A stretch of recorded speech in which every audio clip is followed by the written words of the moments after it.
Welcome to The Reins of Leadership, the podcast dedicated to helping you lead with presence and influence with trust. I'm your host, Marinda Smith, business leadership strategist, sharing actionable insights on mindset, EQ, and energy uniquely illuminated by wisdom gained alongside my equine partners. This podcast is about embodiment and the way you show up and the impact you have on the world. I have this wonderful conversation with Jill and exploring what are your strengths and your blind spots. Let's get into it. Hello and welcome. Today I am welcoming Jill Macauley. Now, Jill has a business called Behavioural Essentials, and I know you're going to hear so many exciting metaphors and leadership tips from Jill as she explains her journey, and we go through how her business and her horse riding are interrelated. So welcome, Jill. Well, thank you. It's not every day where I get to bring forward the horses as forefront to the discussion. But yes, I'm delighted to be here and excited to dive into the conversation with you. Thank you. Now, I've been looking at your website, Behavioural Essentials, and I've also done the blind spotting assessment, which I want to talk about a bit later. Yet I'm seeing that it's very much wrapped in science. Can you tell me more about the behavioural essentials and why you've gone down that path? Well, yes, our work is centered around the concept that awareness is the catalyst for all. And with that is really starting with understanding yourself. And there is a lot that we know about ourselves, and there's a lot that is perhaps just a little bit further be buried deep in us. It's a little harder to access. And so we start any of our engagements, whether it's one-on-one coaching, teamwork, or organizational development, with using assessments. And why, just as many of you know, there's a lot of curiosity. What are my scores going to say? That puts you in the right kind of headspace. What is my data? What are my scores? What are my results? So shifting to a curious mindset gets you out of that fixed, like, this is me, I'm not changing, kind of point of view. So all of our work begins with a behavioral assessment. And that behavioral assessment helps our clients, and it's typically done in a guided results session. And we do that a little bit different than some of the other assessments, which you just get your results and you kind of just go off and you see yourself in kind of a category or a quadrant or a color, whatever. This is really guided so that you sit and reflect. Is this me? Am I sure? Is this true? And really pushing that deep reflection, because starting with that work, we get into the right type of headspace to understand, how am I showing up for my team? How am I showing up for my company? How am I showing up on that job interview? How am I showing up? And why am I showing up this way? So we do start all of our engagements with tools. We have the E3, which is a behavioral assessment, and the blind spotting assessment.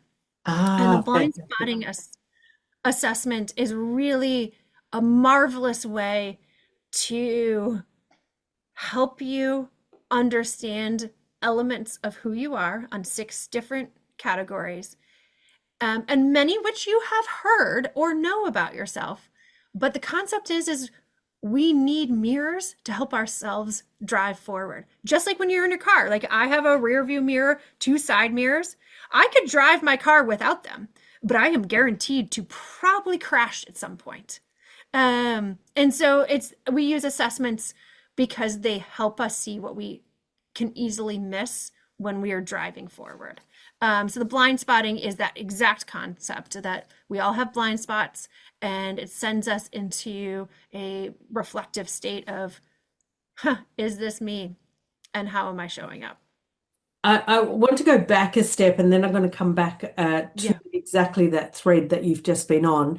So the back a step is, tell me about your audience that you normally work with in Behavioural Essentials. Is it leaders? Is it big corporates? Is it small business? Well, the beauty of business is it's usually run by people. Yeah. And so we actually work with it all because business is people and people have problems and we are complex. Mm. So our client base is everything from a solopreneur that's trying to hang their own shingle and make it in their unique niche business to enterprise level companies across multiple continents. And it also goes from frontline pizza fryer to CEO of those enterprise level. So that is it is very difficult for our marketing team to develop Yes. Mm. our unique pitch because it doesn't It's matter. humans, It's humans in business. humans in business, and 99% of us have jobs. I don't know what the actual statistic is there, but most of us have jobs and we're in some type of business Mm. where greater understanding of who we are plays a role Yeah. in how we show up. Yeah, absolutely, absolutely. And I love that. You are speaking my language. So now I promised that I was going to go back to the other thread, and you were talking about. So first of all, you've got two assessments, the A3 and the E3, sorry, and the blind spotting. And the Mhm. E3 is about your personality, Behaviors. It's behaviors, yeah. behaviors. And is that and or are both of them a slice in time, you in that slice of time, or is it you innately? And So I'll answer that first question because behaviors are like we leaned into behavioral assessments for a reason. mm, Um, Behavior, in particular on the E3, is a snapshot in time because behavior does change. mm, Personality, there's lots of research that shows most likely my mom would say she knew Jill's personality at, I don't know, maybe 2.5. And she's seen that personality at age 12, age 22, age 32, age 42, and beyond, mm, right? Like that, like personality is a much more fixed, yeah, static yeah, trait. Whereas, so then you're kind of like, okay, I know my personality. Well, what do I do with this? yeah, Whereas we've leaned into, in particular with the E3, behavioral attributes mhm, because you can dial them up and you can dial them back. yeah, And behavior is adjustable mm, in terms of kind of lifespan development where you are. And there might be a job where every day you have to be front and center engaging with people. So you're really leaning into those more people oriented behaviors. And so they're going to show up as louder and louder in your traits. But if you switch jobs and maybe you retire, and so now you no longer in that, we're not going to see those same behavioral traits mm. in someone where like your moment in time has changed. It's a bit like a Um, muscle when you're going to the gym and you're pumping the irons in the arms, and then you stop that and you work on legs after, the next year you only work on legs. So one year you've got really strong arms, and the next year your legs are and your arms become weaker. So it's wherever you focus your attention builds the muscle. Whereas the blind spotting assessment is designed, it there will be some fluctuation in your most at risk blind spot areas because it does hit on behavior as well, but it also goes into intellect, emotion, personality, and motive, which are much more static. And so those, and it doesn't guarantee that you always have a blind spot in those areas because blind spots only occur at best 10% of the time because, or I guess at worst 10% of the time, you might be fully leaning into one of your intellectual capacity. Like I'm a creative intellect, like constantly thinking of new ideas. Like that serves me really well. I don't always have blind spots in that area, but it's all of a sudden where that creativity and that those constant new ideas that I'm bringing forward to the team have now sent the team into overwhelm and I've missed them. Into a spiral. That's Yeah. where Mm. that's where a blind spot appears. What the blind spot is might shift and evolve depending on your situations, but the blind spotting report is designed to bring forward perhaps your at most risk areas, which tend to be a little bit more consistent over time. Yeah. For me personally, I had a really negative reaction to it initially. I was like, no. Tell me more. Well, yeah, thank you. So I know. they are the areas that showed up. I've known all my life, well, since I've been working on myself, which has been many years of my personal development.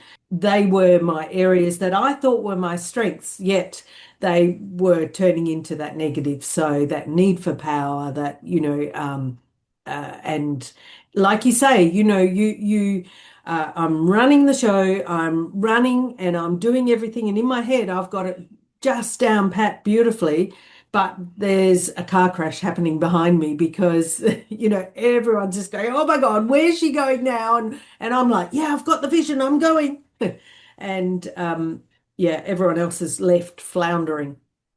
So when I saw my report, and I've worked really hard on that, and I've really brought up my self-awareness and I'm conscious. I do see myself go into, when you're in those moments, those key moments where you haven't had time to think through, okay, Marinda, control yourself, you need to do it this way, you're just reacting. I do go into those core moments, those core traits, yet I work hard on them. And when it came up on the report, I'm like, no, I work damn hard to work on those, yet you're still showing them up at me. And so I got really angry at it. Well, and that's actually, you're not alone in that reaction, number one.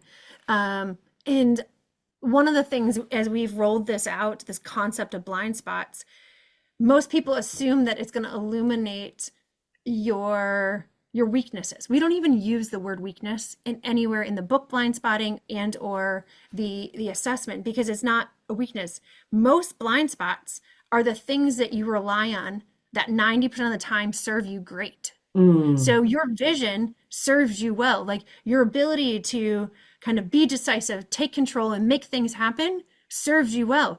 And in juxtapose, we have been in a strengths-based culture for 20 years. Yeah. Plus, it may be even longer. But and that's a beautiful framework to bring forward of like, what are your strengths? Lean into your strengths. But we haven't been in the practice of like, when does that strength, do I put the modifier TOO, two, in front of it?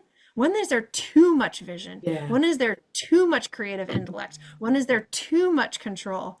And that's the practice I haven't seen very much in very many leaders, because we're like, no, this is what makes me good. I'm going to use it. I got the tool on my tool belt. Yep. I know my hammer works. I'm an amazing hammerer. But all of a sudden you need a screwdriver and they're like, I don't understand why my hammer is not working. Well, you're almost going to your default of, and then you kind of have to get caught. Like, and just, you're a beautiful example of, okay, I have done the work of understanding and sitting with the downstream impact of my vision, right? Like you just brought forward, like, there's stuff going on. You have heard them say, Miranda, like, this is, where is she going? And you can see it. And it's not going to stop the fact that you have vision, which is a superpower. It's more, okay, now how do I think about the intent versus the impact? Yeah. And that's, the report doesn't judge you on your ability to analyze that. It's actually designed to prompt that reflection or keep it top of mind versus say you've actually done the work or didn't do the work. You will likely have a vision blind spot for the rest of your life. Yeah, okay. And I took it in the negative because, that often a female in that power situation was seen as a negative as I've been going through corporate life. Yeah, I think I went back to old habits or old beliefs. And when I saw it, and yeah, you're right. And all of it is very me. I know that they are my superpowers, and yet they can also cause people to unravel if I use them too much, as you say. Beautiful, beautiful. What other stories do you have about this amazing tool, the blind spotting tool? Well, I think one of a great story we have is a CEO recently realized too, he actually very similar kind of vision was a key blind spot area, power another one, kind of motive, but he realized that one of the things he was missing was how he was prioritizing those elements. So then in the behavior or blind spot area, he was not seeing, he was just like, he was going and he didn't do the work of thinking about what is my role in this and what is the Mm, team's role in this. mm, And so in the book, and I don't actually have a copy of the book next to me, which I'm ashamed to say. But in the book, Marty does write a lot about this concept of prioritization in your behavior mm. and helping you think through with that greater understanding of what motivates you and what your kind of personality and where you're seeking to achieve is what priorities are actually the things that only you can do. And are you doing things that others should be doing? Yeah.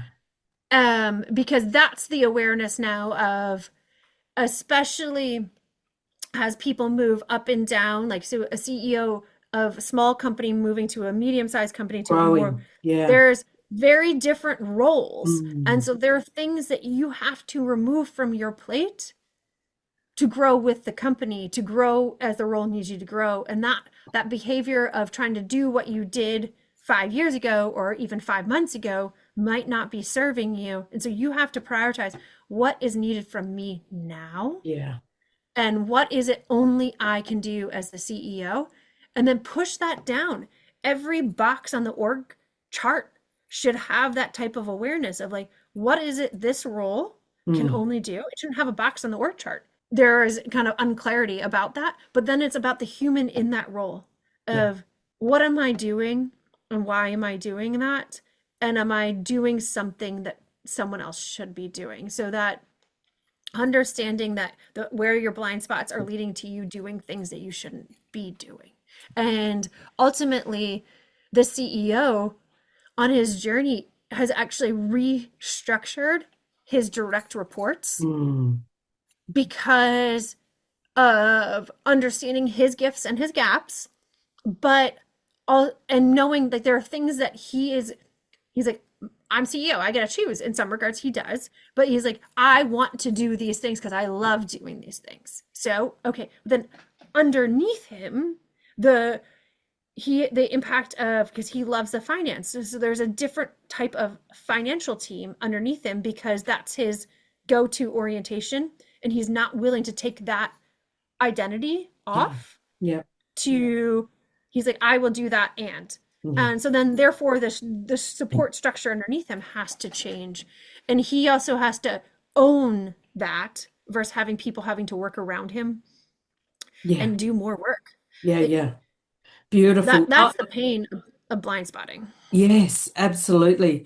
I work a lot with small business owners who have been like a solopreneur. They've grown up, they've got a small team, maybe three or four people around them, and then they're stuck in that level.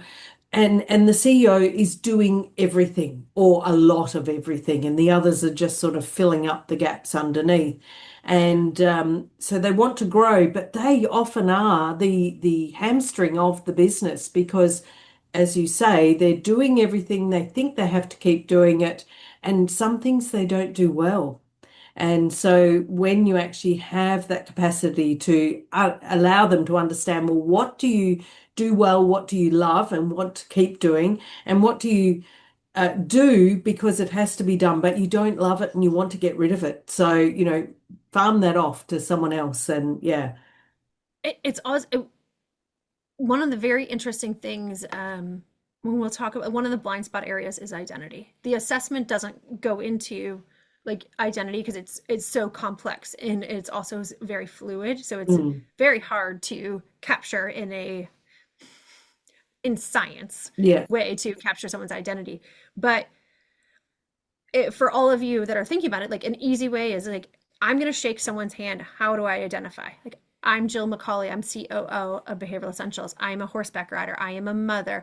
I am a queen of wearing too many hats. I am like, so those are all identities I wear. But if you were to ask me, to one of the identities I still cling to is my many years as a business consultant. And so I still often will put that identity on. Mm. And there are many times where like I haven't grieved in some regards the loss of no Yes. longer being the business Yes. consultant. Oh, I heard myself the other day. Someone asked me what I did, and I gave this great big, long, convoluted response. And I'm like, afterwards, I'm reflecting on it. I'm going, what are you doing? And that's exactly what I was hanging on to a past identity that I was very comfortable with being, but I've moved into a different role. And do I see the role I'm doing now as lesser than? Maybe I did in my description. So I didn't want to leave the other identity behind. So it's really interesting. Yes, that's exactly what I did. We see it a lot in perhaps not the solopreneur, but a really powerful, like an engineer. So like an engineer that has now moved up to management, they still want to identify as an engineer instead of a manager Yes. and or a leader. The biggest thing that they often have to grapple with is as you move up from like the solo contributor, the subject matter expert, to then the leader of doers, to then being the leader of leaders, Yeah. people three or four rungs below you might actually be more knowledgeable in that former identity. Yes. So like if I moved up to management as from being an engineer, I'm Mm. no longer the smartest engineer because I'm Mm. not doing the work every day. I'm Yeah. not watching the trends. I'm not up at the latest technologies. Yes, as a leader, you should have your pulse on Mm. where the What's going industry on? is, that But it's yeah. very But broad. yes. And another industry we see that often is like graphic designers, Uh-huh. people who are the artists, right? They Mm. loved the creation. And then they move up to being a CMO. And there's no time for you to design anything when you're a CMO, like or Yeah. you're chief brand officer, chief marketing officer, chief creative officer. No, you are up in the thinking realm, the Mm. strategy realm, the prioritization realm. You're not tweaking a creative piece. Yeah. And when a leader drops down into that, that's really where they're struggling in that identity blind spot. Yeah. And they it does take grief. Like you have to take off a name Mm. tag that brought you the success of perhaps where you got to. And so it's Yeah. And it's interesting. I had no idea we were going to go there, but I want to delve more into that grief of losing that identity because I think I'm seeing that in myself, but also in my clients and people that I talk to. Um, so tell me more about that grief. Do you help people in that process? yes. Well, ultimately, succession planning Yeah. is a version of navigating that as a kind of organizationally. Mm. Um, but it's in us all, and there are times where that grief is you experience it from a worker that has now become a new mother, Yeah. and they wish they still had the freedom of not having to be, it's not that they didn't want to be a mother, Mm. but the name tag of being a like professional that doesn't have children to a professional that has children, like that is a big Huge pain. change.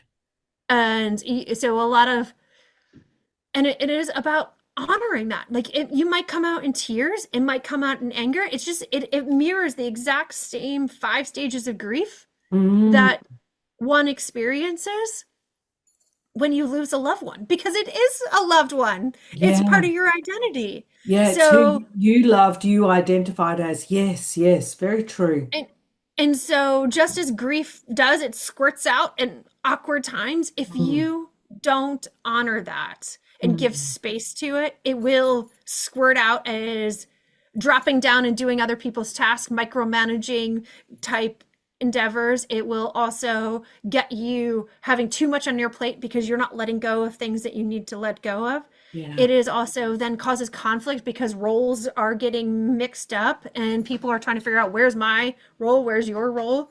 And so there is honoring the process of like you have to take it off. And that looks different For for many everyone. people. We did Mm. a really dynamic workshop. It was an executive leadership team that has been together for a long time.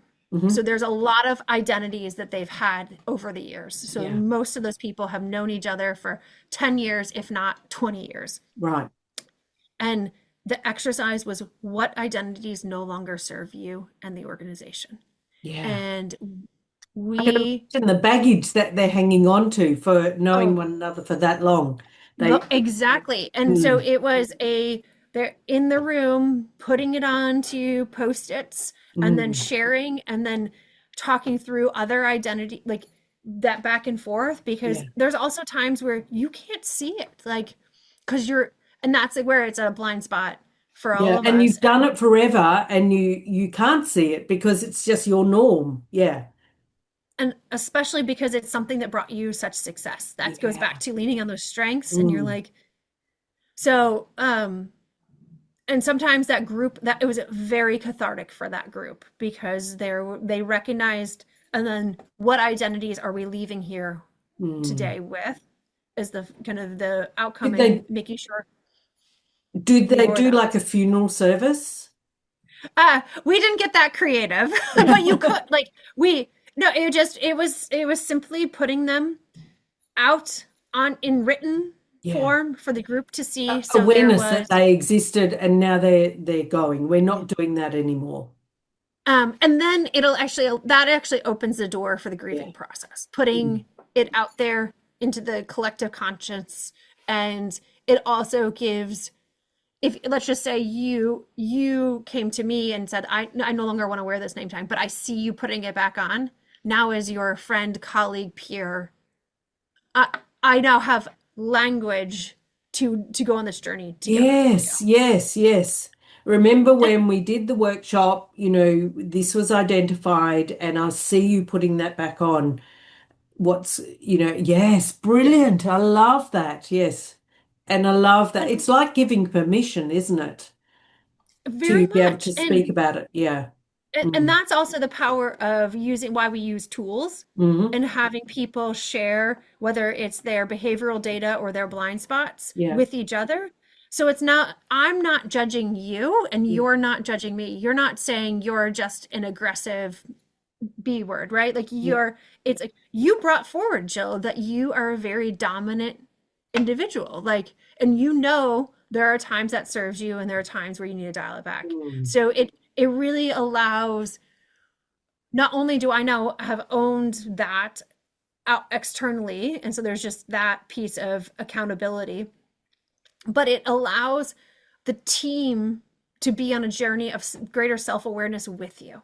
Yeah. Like, and we're better together because we're all interconnected. We all flow together. And that's the magic of self-awareness Mm. because it's not a journey of just self, because awareness of ourself is really awareness of how we are interacting with others and Yeah. how And they're the impact impacting we us. have on others. Yeah, And yeah, yeah, yeah. and vice And others versa. have on us, how Yeah. we react to them and their energies. And um, yeah. And self-awareness is a continuous journey. It's not done. I've done that workshop. That's it. I'm all self-aware. Oh Lord, I wish it was that easy. No, it is a lifelong practice. It Mm. has to be a practice. Yeah. Because it's if you go to the concept that professional support players have even more coaches, Mm. we often pull from the story of, I think it's Jack Nicholson after it's wrong person, right? Whatever the famous golfer is. I am blanking on his name. Sorry, my Oh, stories yes, are a little Jack rusty. Nicholas. Nicholas, yes. um, he always said he was like, I have to have more coaches because I can't see my backswing. Yeah. And so it's the concept that when you get higher and higher performing, you actually need more resources to help you see yourself Mm. because it's very small tweaks. It's not teaching you how to run your one-on-one meetings, like very Mm, important skills, but it is that finer tweak mm. that is very easy to miss in the hustle and the bustle. And so we need more people around us that can help us and be on that journey. And that's everything from coaches to mentors to advisors to your team. Yeah, absolutely. We're not designed to do this by ourselves. We're designed to do it in company with others. Mm. Beautiful. Love it. And as you were speaking, then it brought to mind my horses, as I Mhm. love and speak about. And, it's like when you're watching an animal move and you're looking at their footfalls, I don't know, whatever you're looking for. It could be their hoof or their leg, if they're sound, or, their muscles in their body. It's so quick though, their movement, that you've got to keep watching it and looking, and you've got to have someone else there looking from another side, different angles. So as you're saying, it's that whole team, because what you see in that view that you see is so individual to you, and someone can be a meter away from you, just next to you, but what they see is totally different to what you see. Yeah. Horses, too, like they're a beautiful example of they are a natural mirror to humans. Mm. And so if I stomp into the field and just grab the halter, that horse is going to instantly tell me that through either dominance back or fleeing that I have put them into a fight, flight, or freeze mode. I've got a horse. And If you walked into that paddock and you did that to him, he would not be anywhere near you. He'd pick it up as soon as you got into the paddock, and he'd be like, "Oh, I don't like this person." Yeah, he tells me instantly. Hmm. yeah, there is also nothing more humbling than being on a horse and riding, and you have the capacity to ask the horse to do the movement, jump the course, engage however, and the horse doesn't. Mm, And you feel them contract or blocked, or you feel the tension. And it's not the horse. mm. It is always the rider. Yeah. And yes, horses have a smaller brain, whatever people, but it is the rider. The rider, that tension came from somewhere in me. Mm, Somewhere I was holding, somewhere I was clenching, somewhere I was blocked, somewhere I missed the cue. So the beautiful illustrator of a constant practice of self-awareness is riding a horse, because a horse, you can get on that horse and do the same pattern of whatever that type of sport you do with horses, whether it's simply walking through the woods or a Grand Prix dressage test or a reining pattern, whatever that looks like. If if you ask for it, you will have a different result, and because there is different tension in your body each day, mm, and understanding where is that tension, and then the awareness to eliminate that tension or that hold or that fear or that clench or that muscle weakness. That's to me the beautiful metaphor that we can apply to leadership is, if you went in and did the same thing every day, you're going to get different results. And there's somewhere that is in you, and the chemistry that you're making when you come in with a group of other people is, what did I bring into this room today? yeah. And how was it different? Where was I blocked? Where was I tense? Where was I holding? What assumption was I making that I was just not in a curious state about? Because all of that, our teams are our horses. They're the ones we're trying to jump the courses with, and they have their own minds and brains and hearts, but they reflect what we bring into the room. Mm. Yeah, so beautiful, so beautiful. And it's about sometimes reflecting on yourself, your own self-awareness, and go, okay, how did I jump the gun with that? Because that's often my go-to. Oh, and I go right to the end. And then I see everyone struggling, and I'm like, okay, let's dial it back a bit. So that was a Marinda moment. And so I try to then start going back. And it's about carrying them on that journey. So building that trust, chunking it down into little pieces, and then building on that to get to that end goal that you want to go to. Yeah. Yeah. And that is in teams and in horses, yet it is always your own self-awareness. And along the way, you're constantly going, so what did I bring to that? How did I react to that? How could have I made a different choice? And would have that made a difference? And yeah. Do you coach in that capacity? I am not an active coach, but we have a team of coaches that do exactly that work. And I think that the other flip of it is you just said it beautifully, but reminding ourselves when people aren't willing to do it takes work. Mm, Like it's not comfortable at all times to be no. self-aware. Mm. Just your visceral reaction to getting your blind spotting assessment Yes. is it means sitting with the stuff that ugh, like I got to keep working on this. Like work is hard. There is suffering in it. There is pain in that, and it's not an easy journey.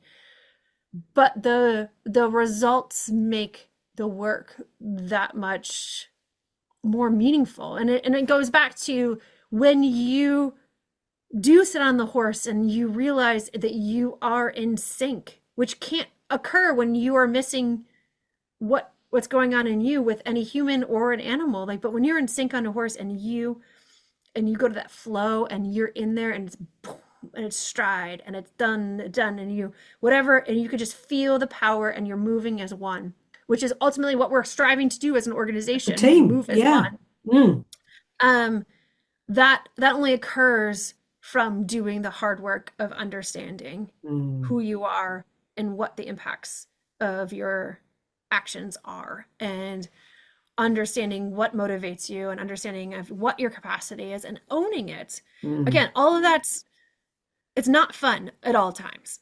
It can be fun. Like doing assessments for a lot of people is fun. Oh, let me understand myself better. mm.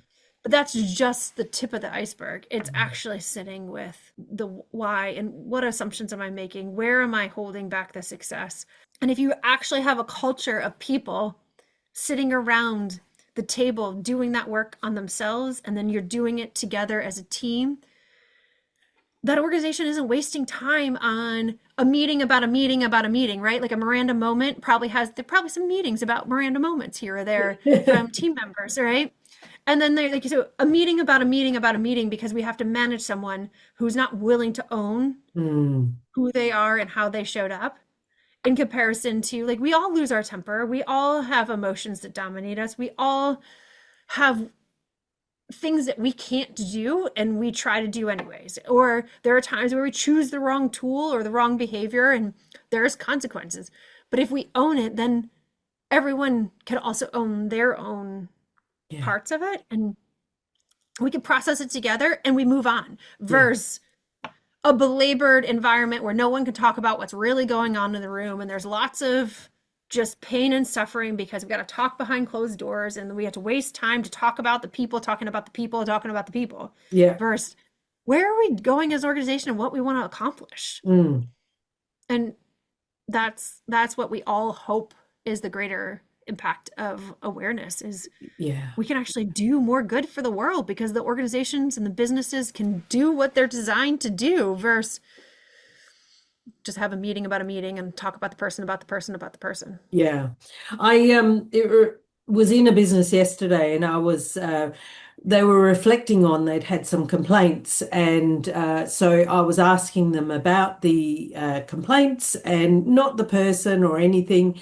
So it was complaints about a person. But I was reflecting on that and going, so what were the behaviors that this person was displaying and then what was the outcome? Like what was the underlying cause? And it all came back to it was the beginning of the time when they worked together. There was no explanation, no journey of this is where we're going, no vision. And then there was disconnect along the way. And because of that disconnect, this person was trying to voice their opinion and say, we need to have this, I need to know where I'm going. And then they were disrupting others. And what happened was the others then went into a spiral as they do because someone goes, oh, this person's behaving badly. And then everyone hits on that and they all go, oh, well, and we can't have that. And so there becomes this us and them culture and this Mhm. really negative culture came of it. So it took a while for senior management to realize that was happening in that space. And so I was speaking to the senior management and just asking them, well, what was the outcome? And so we were unpacking it. And through the journey of the conversation, I took them to, well, what could have been done better? How can you stop that from happening? How can you address it in the first place, right back at the beginning? And yeah, it's really interesting just how the impact of that spiral of negativity. They love it, don't they? People, humans love Mhm. it. Humans. It definitely is, but it all stems from someone kind of needing to be self-aware. Yeah. And then it can be perpetuated because there's not the safety Mm. then to bring forward the vulnerability of like, this is Conversation. me. Yeah, Yeah. yeah, yeah, yeah, absolutely. And for yes, so many things in that story that could have been done better in the conversations. So anyhow, they are all prepped and ready now. So yes. All right, tell me about your riding. What do you do riding wise? A competitive event rider. So I do Okay, the 3 day eventing, which is dressage, show jumping, and cross country. beautiful. And mostly take thoroughbreds off the track and see how far they will go on that eventing journey with me. Beautiful. So what Mhm. attracts you to the thoroughbreds? Work ethic. Okay. They as they already know how to work. Yeah. So they come off the track and they assume every day is a work day. Yeah. And I'm not, for me, I love a good work ethic because I want to show up and I want to ride and train and learn together.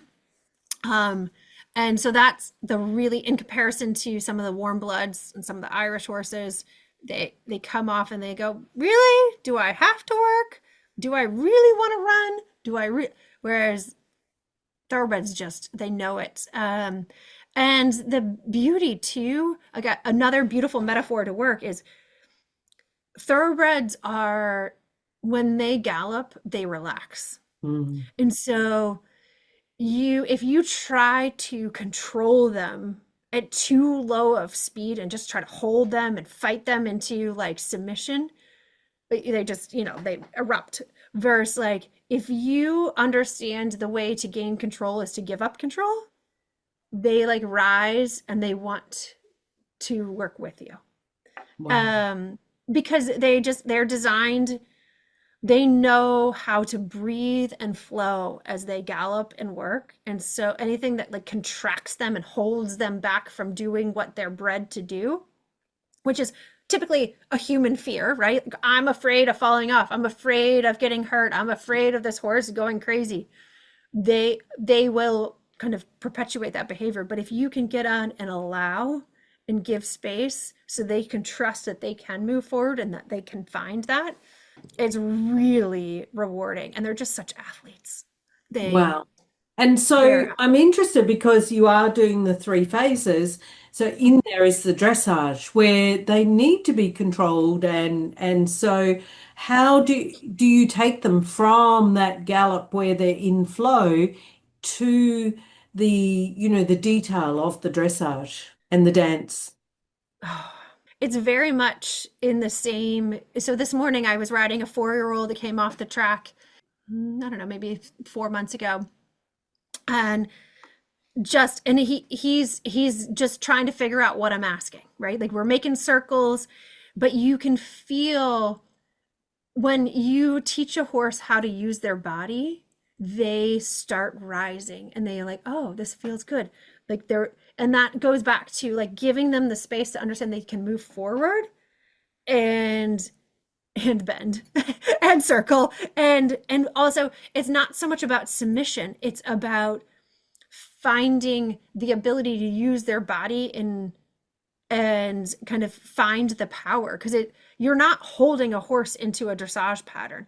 You're giving them the space to lift up and flow. And so it's really about them using, and they find the flat work of dressage is very physical therapy-esque, right? It's moving their bodies that came off the track and were run very early and have perhaps some arthritis already, because 90% of them do.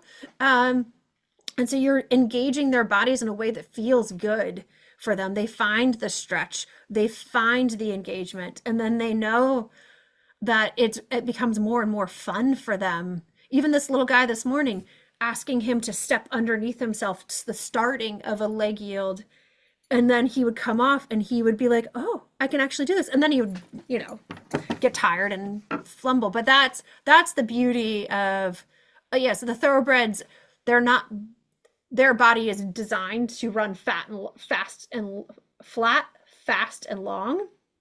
So there is a difference of breed for the sport compared to what goes in the Grand Prix dressage. But they really, that work ethic and wanting to please is what makes them an amazing dressage partner. My upper level horse was a thoroughbred, screws and plates all in his legs, raced a gazillion times, and he would go down the center line and he would just take a deep breath and he would just rise. And it was one of the coolest things ever, because they know when they're performing, they know how to work. And so they just meet you on that occasion. And you might have some stiffness compared to some fancier horses. You don't have the float of some of the big sport horses, but you have the workmanship. And that's just so rewarding. And as you were speaking there, I was reflecting on teams and how you have those people in your team, and how if you stop them from allowing them to flow and they're using their creativity or whatever it is that they have that they take in that flow, then you're stifling them as a human. Yeah. And It's then you talked about the ones that like to take a rest and would rather eat than do the work. We have those on the team as well. So Yes. how do we work with them?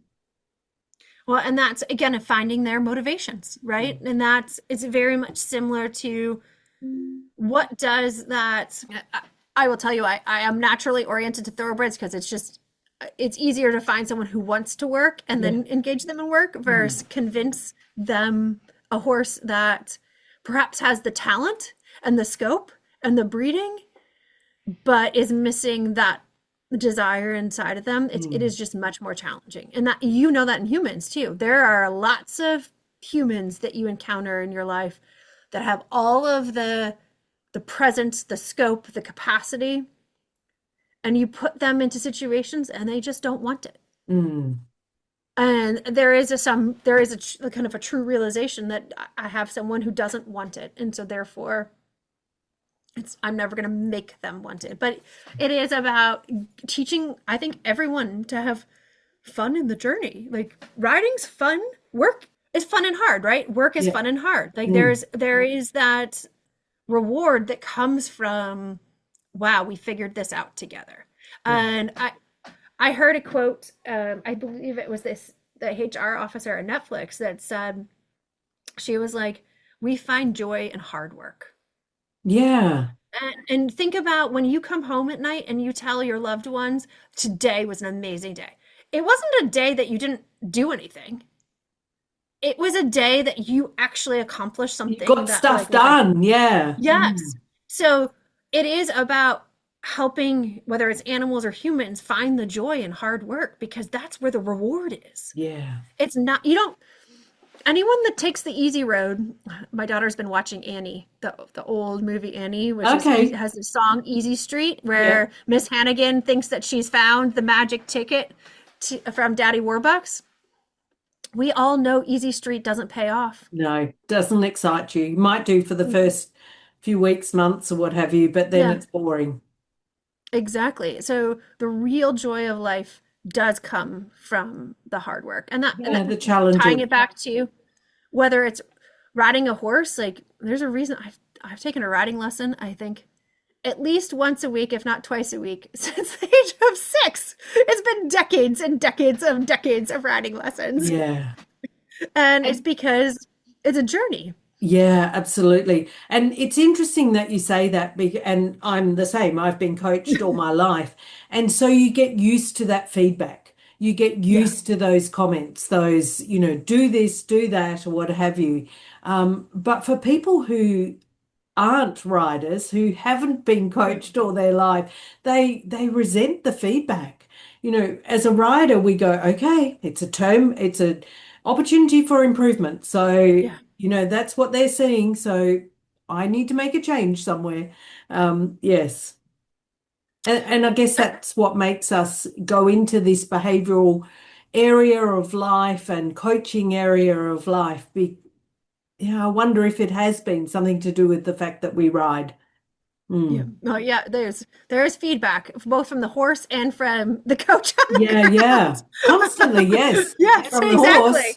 What Yeah, are you doing up there? Get yeah, your yeah, legs down. yeah. His head's in the air and you're going, okay, that's something I'm doing or not doing, Yeah. or, I'm clenching somewhere or yeah. Mm. And again, there's times where that's comfortable and there's times where that's uncomfortable, but then the true joy comes from that moment, whether it's in a riding lesson or in a coaching session where you're like, I got it. I Yeah. feel it. I found the next level. Mm. And I think that there is much in society today that's easy, fast, grabbable, and so we're all like, even looking at some of the top books that get sold, they're all about how to find it fast, right? Figuring out how to solve all your problems as easy as peasy as can be.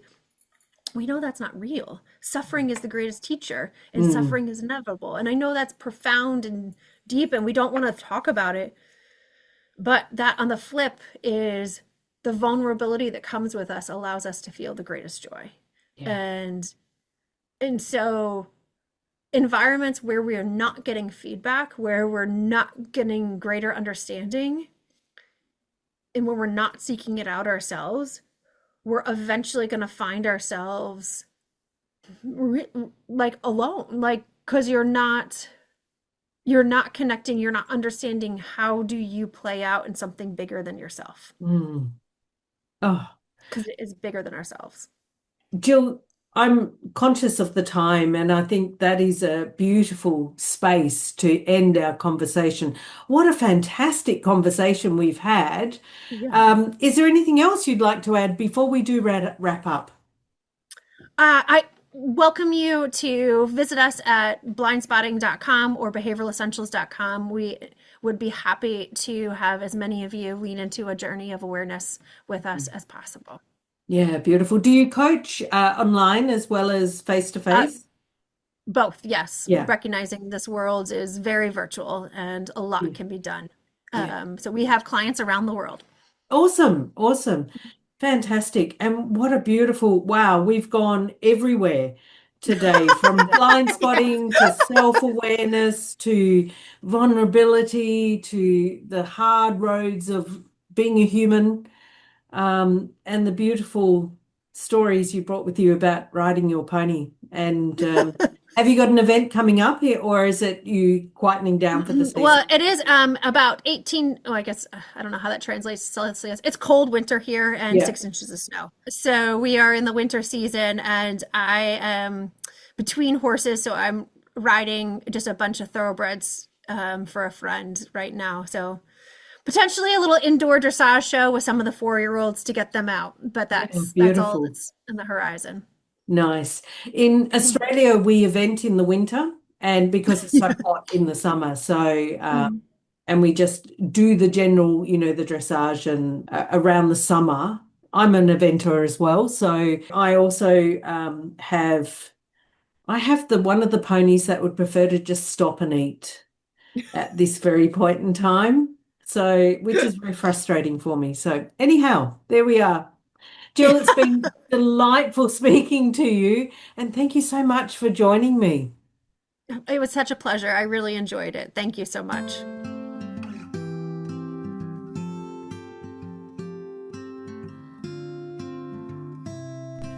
And there we have that beautiful recording with Jill. Now, I have an offer for you as listeners of this podcast. If you would like to undertake the blind spotting assessment, then here is a promo code for you. And the code is capital letters SPOT RAIN. So that's SPOTREINS, SPOT RAINS. And I wish you all the best with that assessment because it really is enlightening. Until next time, I am Miranda Smith.